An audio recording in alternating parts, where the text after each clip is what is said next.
¿Alguna otra pregunta con respecto a los partidos políticos, chicos?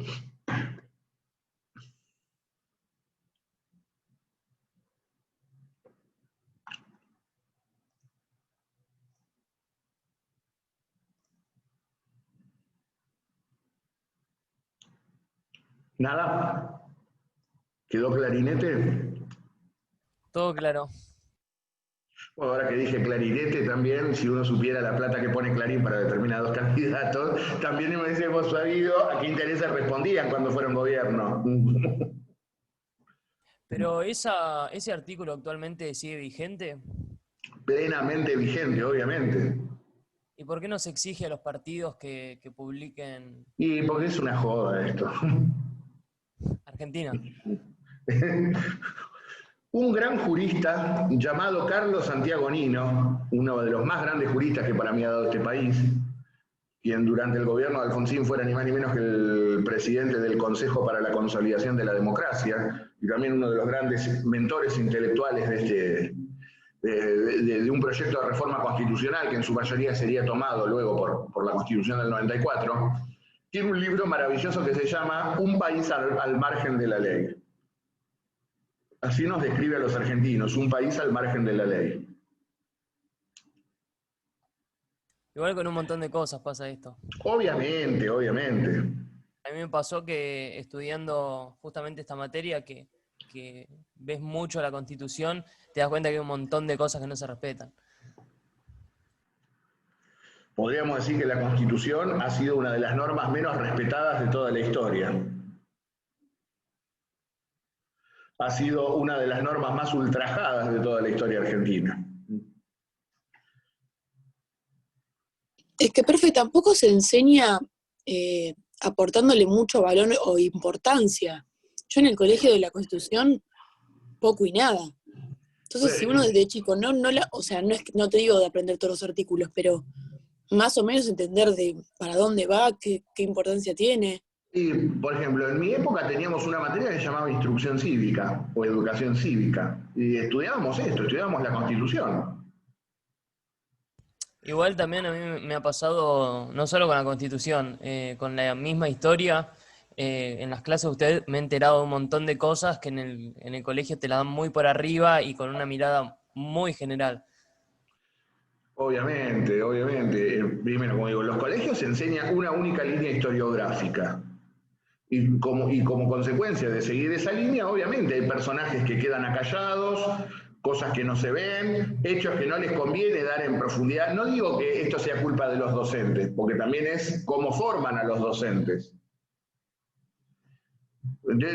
Son formados por esa misma corriente, entonces a los mentores de esa corriente historiográfica no les conviene que algunas cosas se estudien en profundidad. Es como lo de que a la historia la escriben los vencedores, ¿es el dicho? Y es casi un axioma, te diría. En este país no me cabe la menor duda. Y a nivel mundial te diría que en un 99,99%. ¿Alguna otra pregunta? Bueno, vamos a seguir un poquito con la parte histórica.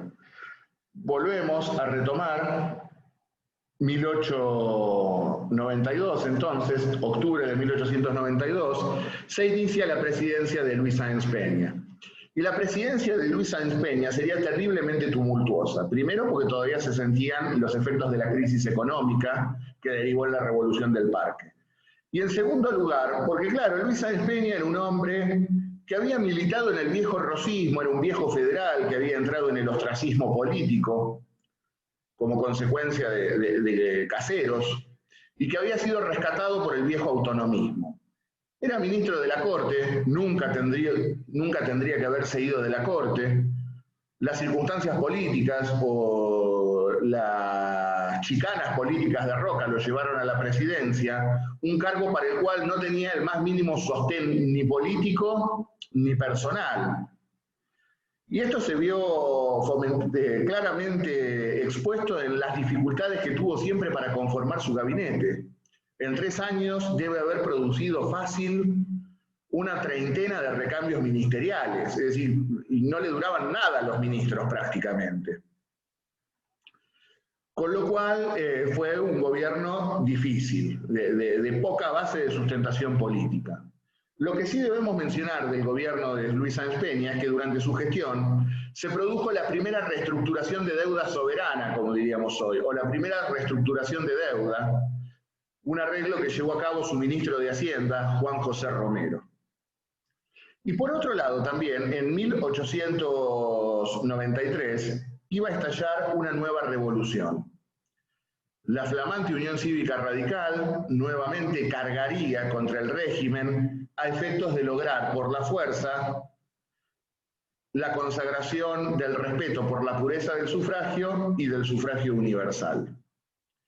En este sentido, tan desesperado estaba Sáenz Peña para armar su gabinete que a mediados de 1893 designa o convoca a un radical, Aristóbulo del Valle, para que forme gabinete. Aristóbulo del Valle va a formar el gabinete, reservándose para sí mismo la cartera de guerra, y allí precisamente se va a producir un debate doctrinario en el partido.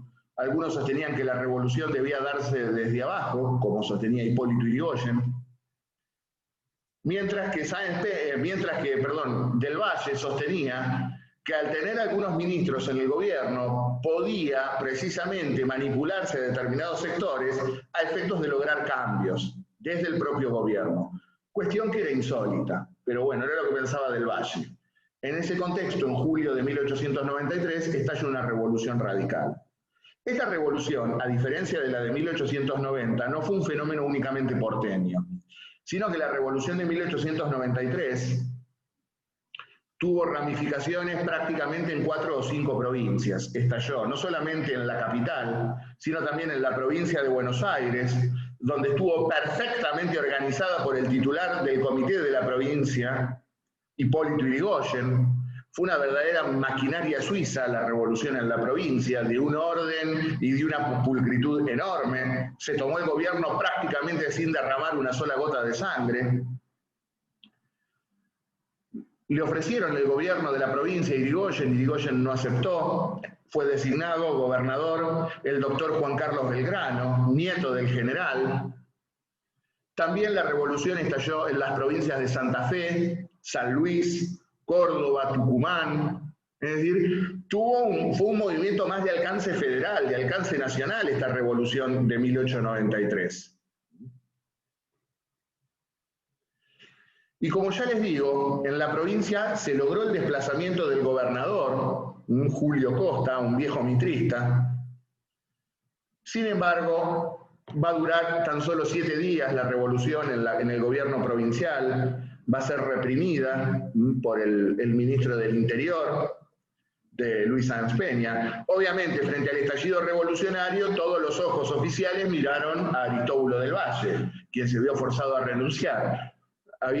Formaba parte del gabinete y su partido le hacía una revolución. Lo echaron a patadas a Aristóbulo del Valle, obviamente. Y sería Manuel Quintana, el nuevo ministro del Interior de Sáenz Peña, el encargado de reprimir el movimiento revolucionario. Roca es designado jefe del ejército para reprimir el movimiento. Y la parte más dura de la represión se iba a ver marcada en la provincia de Santa Fe, principalmente en la ciudad de Rosario, donde precisamente el levantamiento radical había sido conducido por Leandro Alem, y ya claramente comienzan a verse diferencias entre el liderazgo de Yrigoyen por un lado y el de Alem por el otro. Mientras que, como les digo, la revolución en la provincia estuvo perfectamente organizada, la revolución en Santa Fe, liderada por Alem, fue un verdadero desastre. Alem no podía conducir absolutamente nada. Con lo cual, iban a quedar heridas internas en este sentido hacia el interior del radicalismo. Pero lo cierto es que nuevamente este flamante partido, con una estructura prácticamente en todas las provincias, se había alzado contra los gobiernos del régimen, nuevamente enarbolando las viejas banderas del parque, es decir, pureza del sufragio, sufragio universal, moral y honradez administrativa y defensa de las autonomías provinciales. Nuevamente, bajo esos principios, se levanta el radicalismo. Yo escucho hoy a algunos dirigentes radicales que la verdad tendrían que conocer un poquito más de la historia del partido antes de hablar, porque verdaderamente el partido en sus orígenes fue un verdadero partido revolucionario y que cuestionó fuertemente al poder establecido en ese momento, que criticó fuertemente las políticas aplicadas por lo que ya comenzaba a denominarse el régimen, sobre todo en la jerga de Hipólito Yrigoyen, y sobre todo la estructura económica, la dependencia económica a la que se sometía el país bajo los gobiernos de ese régimen. Como ya les digo, la revolución fue un aviso,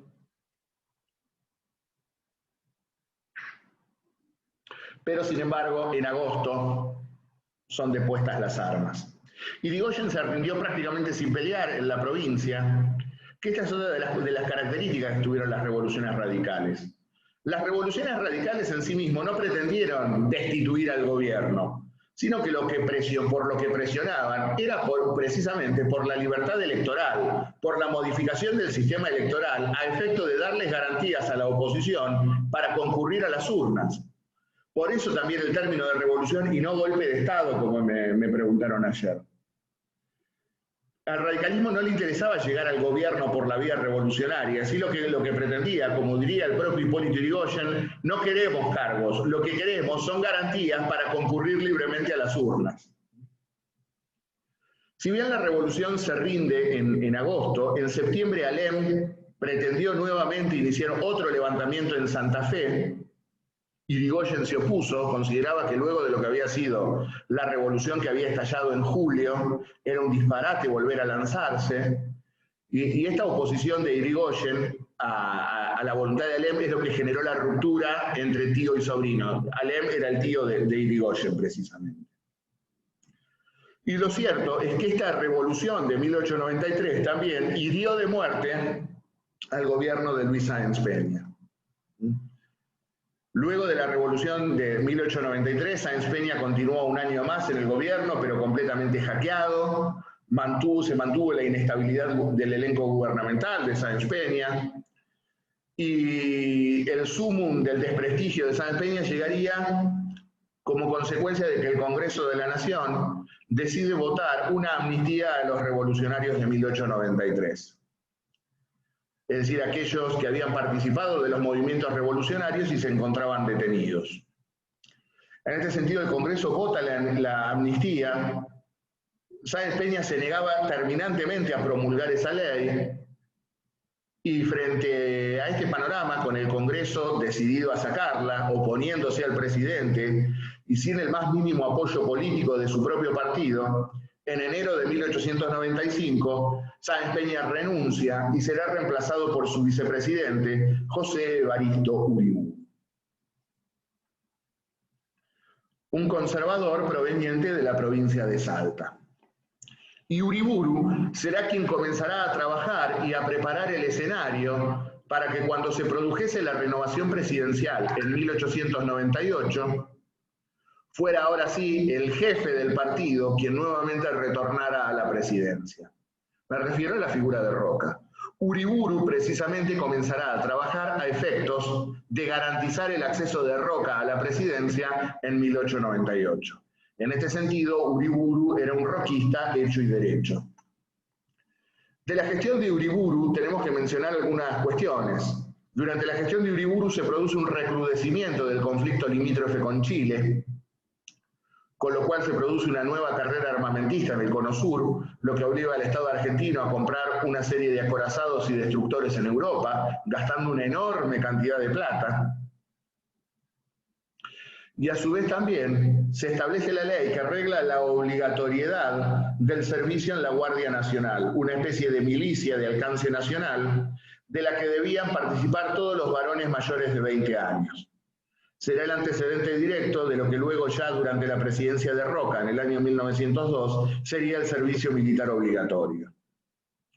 También, durante la presidencia de Uriburu, se iba a llevar a cabo el segundo censo nacional, que arrojó un poco más de 4 millones de habitantes, de los cuales el 50% eran extranjeros, es decir, el movimiento inmigratorio seguía constante.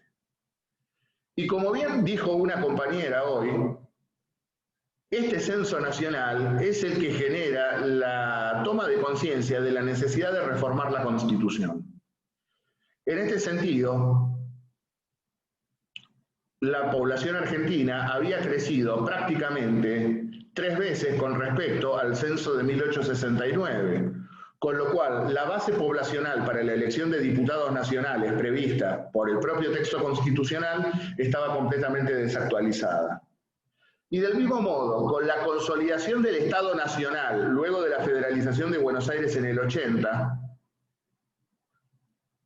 el Estado, burocráticamente hablando, se había expandido, se había engrandecido. Y obviamente ese esquema de 5 ministros que preveía el texto del 5360 quedaba chico para las actuales dimensiones que tenía el Estado Nacional. Como consecuencia, también era necesario modificar la Constitución a efectos de dotar al Poder Ejecutivo de un gabinete ministerial mucho más amplio. Estas son las cuestiones que precisamente influyen para que el Congreso de la Nación, en el mes de septiembre de 1897, dicte la ley 3507, que declara la necesidad de la reforma constitucional. La ley 3507, entonces, reitero, declara la necesidad de la reforma constitucional. Y presten atención porque esto se lo van a tomar mañana. ¿Qué es lo que estableció la ley 3507? Declaró la necesidad de la reforma de los siguientes artículos. El 37, la base poblacional para la elección de diputados nacionales. El 87, referido al número de ministros del Poder Ejecutivo, como acabamos de ver. Y el 67, inciso primero, referido a la instalación de puertos u aduanas libres en los territorios nacionales del sur. Es decir, la ley que declara la necesidad de la reforma, recuerden ustedes el artículo 30, facultad preconstituyente del Congreso, declarar la necesidad de la reforma con al menos las 2/3 partes de sus miembros. En ejercicio de esa función, el Congreso dicta esta ley y declara que es necesario reformar 3 artículos, el 37, el 87 y el 67, inciso primero. ¿Me siguen hasta ahí? Sí, profe. Bien. Sí, profe. Una vez reunidas, se llevan a cabo las elecciones y en el mes de enero de 1898 se reúne la convención en Buenos Aires. Fue la primera convención que se llevó a cabo en Buenos Aires. En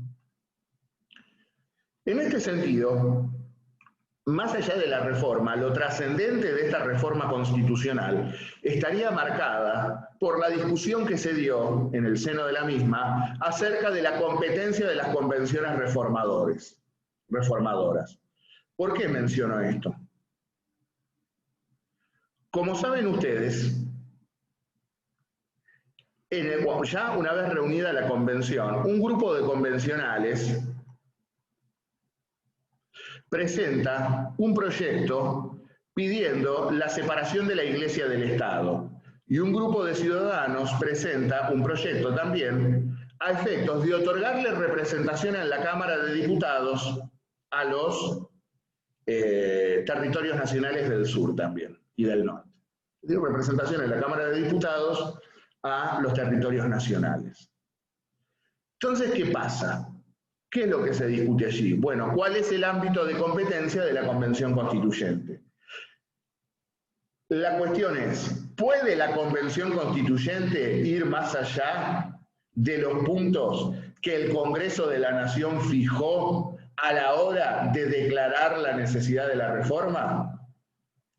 En este sentido, la Convención llegaría a la siguiente conclusión. La Convención es soberana en el ámbito de su competencia.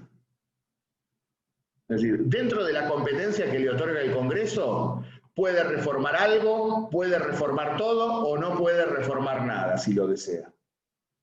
El Congreso, en este caso, convoca a la Convención para reformar 3 artículos. De esos 3 artículos puede reformar 1, puede reformar 2, puede reformar los 3 o no reformar ninguno. Dentro de ese ámbito de competencia, la Convención es soberana. Ahora, lo que no puede la Convención es ir más allá de los puntos que el Congreso le ha fijado por ley. O dicho de otro modo, la competencia de la Convención Constituyente está fijada por la ley declarativa de la necesidad de la reforma. Es decir, ¿de dónde saca la Convención cuál es su ámbito de competencia? Pues bien, es la que ha fijado el Congreso por ley en el ejercicio de su función preconstituyente. En el caso concreto, el Congreso, ¿para qué convocó a la Convención? Para tratar solamente esos 3 artículos.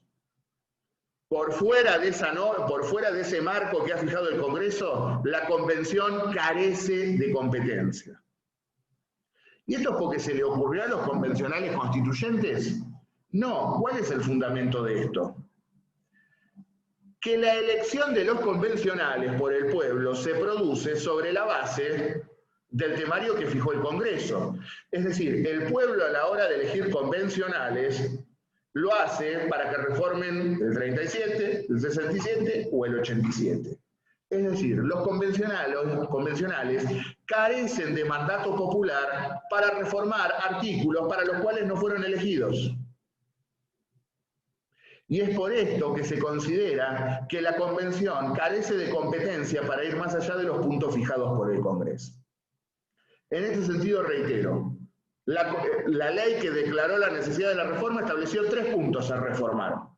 Dentro de ese marco de competencia, la Convención puede reformar 1, 2, los 3 o ninguno. Lo que no puede la competencia es tratar temas que no están contemplados en esa ley declarativa de la necesidad de la reforma, y para lo cual fueron elegidos los convencionales constituyentes. Como diría el convencional Manuel Gorostiaga, si se adoptara el temperamento contrario, sería colocar a la Convención Constituyente por encima del mismo pueblo que la ha elegido. Si los convencionales actúan por nombre y en nombre del pueblo, no podemos ir más allá del mandato que el pueblo nos otorgó para elegirnos diputados constituyentes. ¿Se entiende cuál es la idea? ¿Quién fija la competencia de la Convención? El Congreso, con la ley declarativa de la necesidad de la reforma. Dentro de ese ámbito de competencia puede reformar algo, todo o nada. Por fuera no puede tocar ni debatir absolutamente nada. Allí, como decía, Víctor Molina, uno de los convencionales de aquella convención, dijo, miren, para que haya reforma posible tiene que haber 2 voluntades del Congreso. Perdón, tiene que haber 2 voluntades coincidentes. La del Congreso en su función preconstituyente y la de la Convención. Si no hay coincidencia entre estas 2 voluntades, no hay reforma posible. Por lo tanto, la Convención tiene que actuar sobre la base del marco que el Congreso le ha fijado. Reitero, dentro del marco que establece la ley, la Convención puede actuar, fuera de ese marco, bajo ningún punto de vista. Y precisamente en este sentido, la Convención reformó el 37, reformó el 87, pero no así el 67, inciso primero. Y el fundamento lo dio el convencional Antonio Bermejo. ¿Qué es lo que nos dijo Bermejo? Miren, para modificar el 67.1 y establecer puertos libres en el sur, también tendríamos que modificar el artículo 12, que es el que establece que no puede haber derechos diferenciales entre los distintos puertos de la nación. Pero el Congreso no nos habilitó para reformar el artículo 12. Por lo tanto, si no podemos modificar el 12, mal podemos modificar el 67, inciso primero. En consecuencia, decidió no reformarse este artículo. Es decir, ¿tenían competencia para modificar el 67.1? Sí. Pero como dicen, yo no puedo establecer diferencias entre los distintos puertos porque lo establece el 12. ¿Podían modificar el 12? No. Si no puedo modificar el 12, en consecuencia no voy a modificar el 67, inciso 1. ¿Se entiende esto? Profe, Sí. o sea que no se podía modificar el 67 porque en la ley que había fijado el Congreso no estaba el 12. Exactamente. Ah, listo, perfecto. Porque si se hubiese modificado el 67.1, hubiésemos tenido una contradicción. El artículo 12 que dice que no puede haber derechos diferenciales entre los distintos puertos, y el 67, inciso 1, que ha dicho, bueno, algunos puertos no pagan impuestos. Entonces, necesariamente para modificar uno tenía que modificar el otro, pero para modificar ese otro no tenían mandato del Congreso. ¿Se entiende? Profe, Sí. y en ese caso de tener la contradicción, ¿cuál se declararía inconstitucional, el 12 o el 67? Es imposible saberlo. Como no se modificó, nunca se dio esta discusión. Es una discusión abstracta. Nunca se produjo. Sí.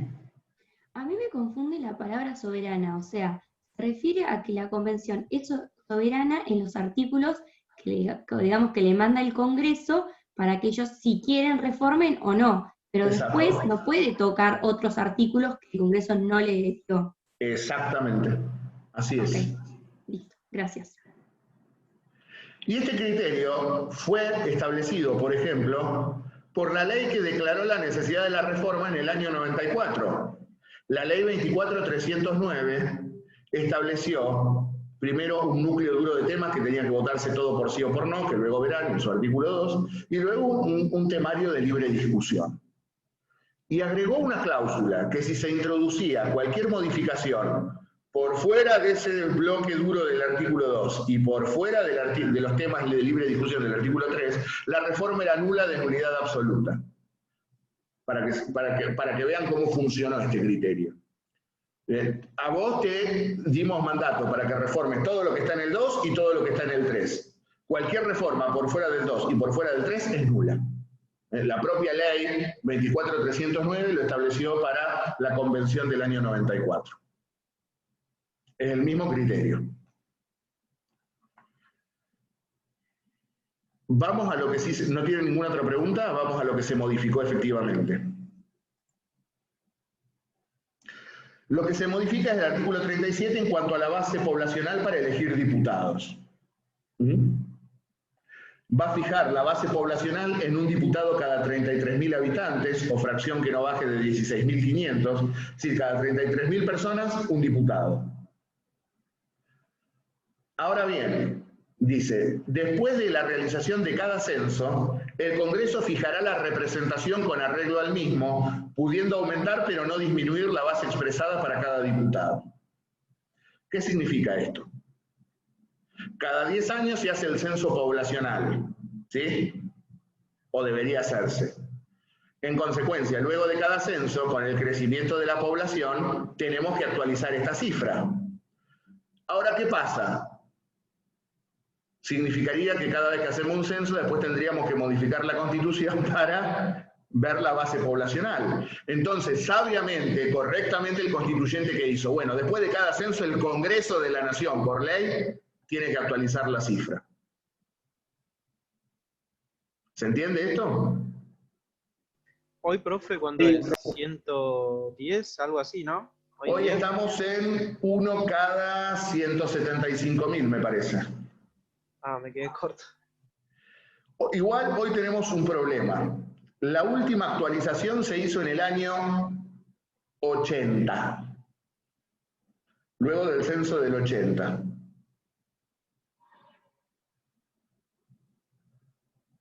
¿El Congreso no está obligado a que cada vez que haya un censo actualice el número? Sí, bueno, en el 80 no había Congreso, estábamos bajo la dictadura militar. Ahora vino el censo del 91, nada. El censo de 2001, nada. Censo de 2010, nada. Este año tendría que haber censo, por la contingencia de la pandemia, no sabemos si lo vamos a tener o no. Y el Congreso sigue sin actualizar la cifra. De hecho, la Cámara Nacional Electoral le ha intimado al Congreso, actualicen la cifra, y el Congreso no cumple, no acata. Otra vez argentino.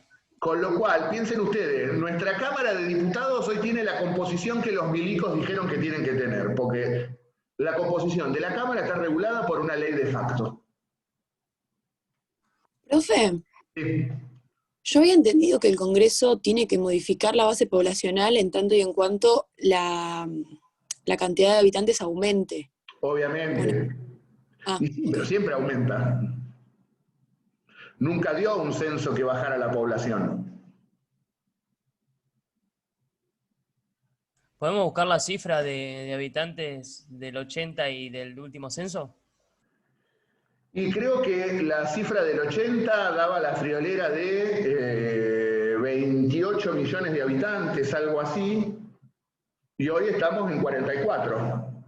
Sí, 27.950.000. Y hoy estamos en 44, me parece.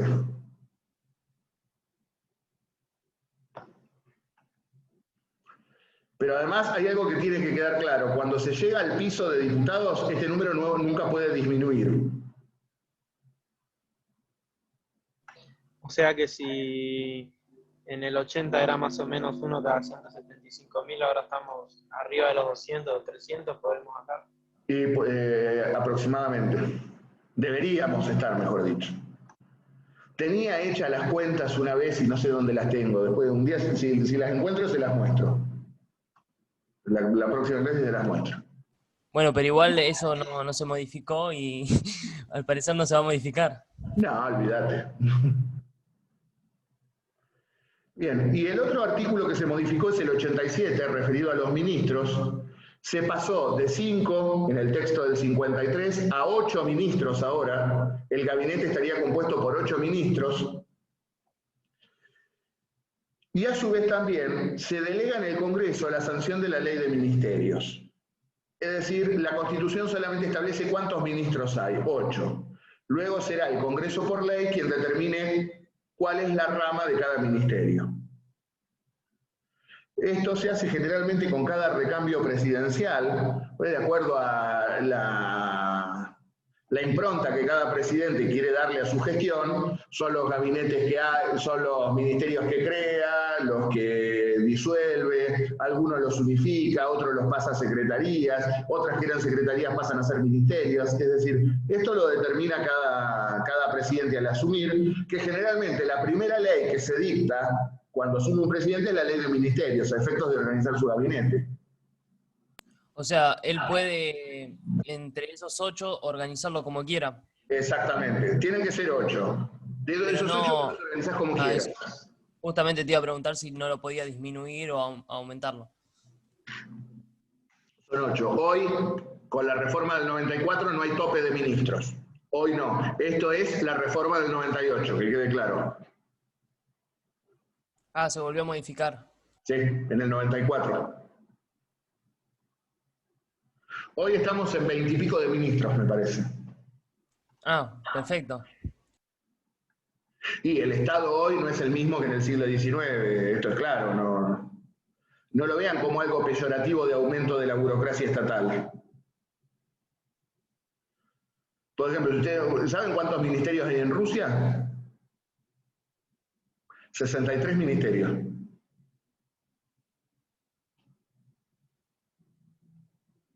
El tema es cómo funcionan, no cuántos son. O el maestro que se fue el año pasado nos dejó sin ministerio de salud, sin ministerio de esto, sin ministerio del otro, dejó un desastre. El problema no es cuántos hay, sino cómo funcionan y qué impronta le das a la gestión. Ese es el tema. ¿Alguna pregunta entonces con la reforma del 98?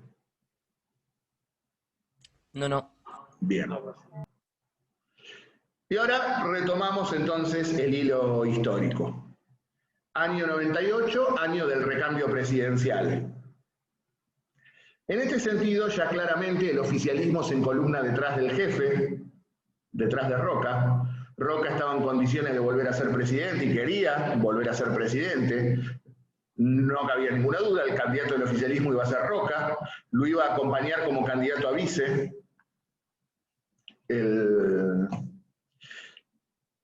porteño Norberto Quirno Costa, quien había sido precisamente el presidente de la Convención Constituyente.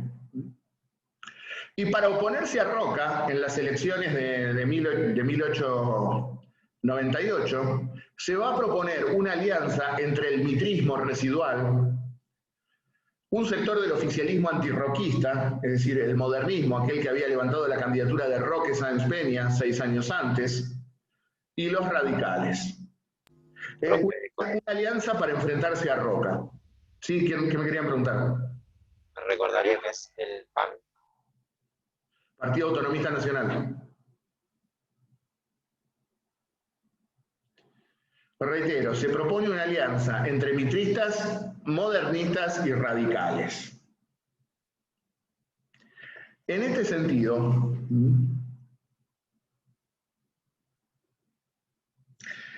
se propone, porque un sector del radicalismo no quería saber nada con este sistema de alianzas. El Comité de la Provincia de Buenos Aires, conducido por Hipólito Yrigoyen, no quiere saber nada con esta alianza, digamos. Y en este sentido, como no quieren esta unidad, esta alianza formal, lo que le proponen a Yrigoyen es lo que se conoció como el sistema de las paralelas. ¿Qué es esto de las paralelas? Es decir, ir cada partido por separado, formalmente los 3 partidos por separado, pero con los mismos candidatos. Una payasada atómica. Es decir, la UCR va con la boleta de la UCR, los modernistas con su boleta y los mitristas con su boleta. Cada uno con su escudito, pero en las boletas los mismos candidatos. Una cosa, ¿Pero qué se está votando entonces, profe? Los electores presidenciales. Acuérdense que tenemos sistema de colegio electoral. Ah, ok. Pero, ¿Podría profe, repetir qué son las paralelas que se me cortó? Vuelvo a reiterar, cada partido yendo individualmente, pero llevaban todos los mismos candidatos. profe, ¿no les Sí. convenía ir todos juntos para tener más votos o era exactamente lo mismo porque tenían los mismos? Hay 2 cuestiones. Primero, ¿para qué te querés? Si te vas a unir para oponerte solamente a alguien, estás condenado al fracaso. Porque vos tenés que proponer para construir y gobernar, no para evitar que llegue otro. Porque si vos te unís para evitar que llegue otro, después cuando sos gobierno haces un desastre. 99, 2015, creo que nos alcanza y nos sobra para... Y menos mal que no triunfó la Unión Democrática en 1945, porque en 1945 hubiese sido otro desastre.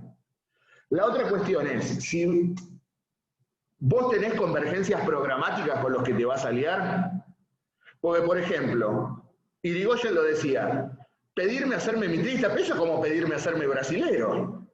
Yrigoyen lo decía, pedirme, ir con Mitre es como pedirme hacerme brasilero. Yrigoyen la tenía clara y dijo, yo no puedo ir aliado con esta gente, porque nosotros existimos para combatir a esta gente, no para aliarnos. Entonces, no es juntarte por juntarte. ¿Qué coincidencias programáticas vos tenés con esta gente? Nada. Entonces, era formar una alianza al solo efecto de evitar que fuera Roca presidente. Ahora, esta alianza, cuando llegara al gobierno, ¿podía sustentarse? ¿Había bases programáticas? ¿Había un denominador común? Claramente no. Era unirse para ver, evitar que llegue llegamos al gobierno y vemos y cuando llegamos vemos qué hacemos. Y Yrigoyen en este sentido dice, señores, esto es un disparate. No nacimos para esto. Yrigoyen vuelve con lo mismo siempre. El radicalismo no quiere cargos. El radicalismo no está para llegar al gobierno como sea. Lo que pretende son garantías para concurrir libremente a las urnas. Profe, discúlpeme, quedan 30 segundos y se corta. Sí, con esto termino y hacemos un pequeño 5 minutitos. En este sentido, lo que pretende Yrigoyen es, la Convención Nacional aprueba el acuerdo, sin embargo, Yrigoyen disuelve el partido en la provincia de Buenos Aires. Y disuelto el partido en la provincia, queda herida de muerte esta política de las paralelas. Esto generó que, por ejemplo, Yrigoyen y Lisandro de la Torre, convencional por Santa Fe, se batieran a duelo. Lisandro de la